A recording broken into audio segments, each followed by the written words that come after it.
নমস্কার বন্ধুরা, আমার ছোট্ট ইউটিউব চ্যানেলে সবাইকে স্বাগত জানাই।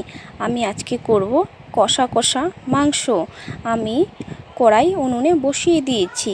এরপর ফোড়ন দিলাম তেজপাতা আর গোটা জিরে। আমি পেঁয়াজগুলো দিয়ে প্রায় অনেকটাই ভাজা ভাজা হয়ে গেছে। পেঁয়াজ অনেকটাই ভাজা ভাজা হয়ে গেছে। দেখুন বন্ধুরা, পেঁয়াজের কালারটা অনেক সুন্দর হয়ে গেছে। এরপর কিছুক্ষণ পর আমি দিয়ে দিব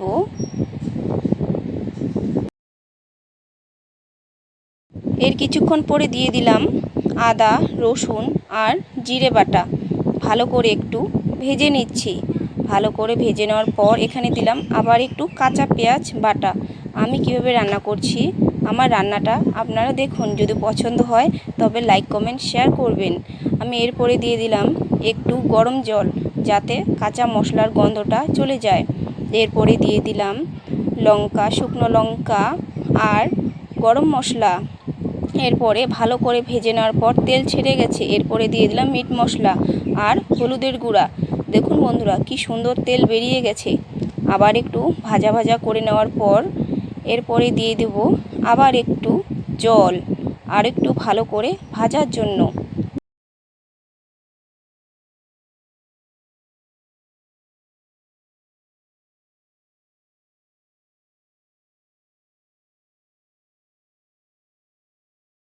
দেখুন বন্ধুরা, মশলাটা অনেকটাই ভাজা ভাজা হয়ে গেছে, মশলা থেকে তেল ছেড়ে গেছে। এরপর আমি মাংসগুলো দিয়ে দিব।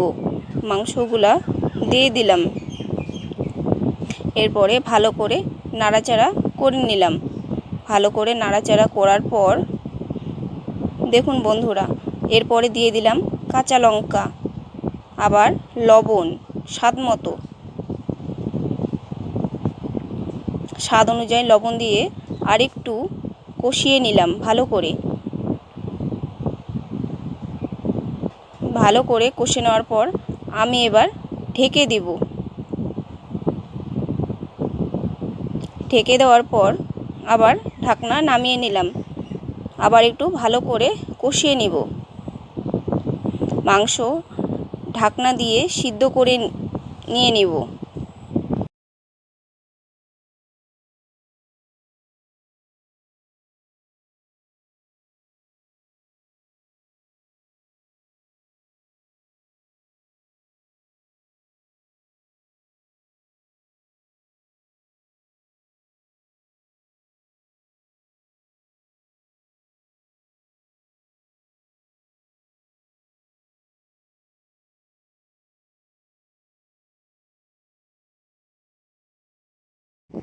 দুইবার ঢাকনা দিয়ে আমি ভালো করে কষিয়ে নিয়েছি।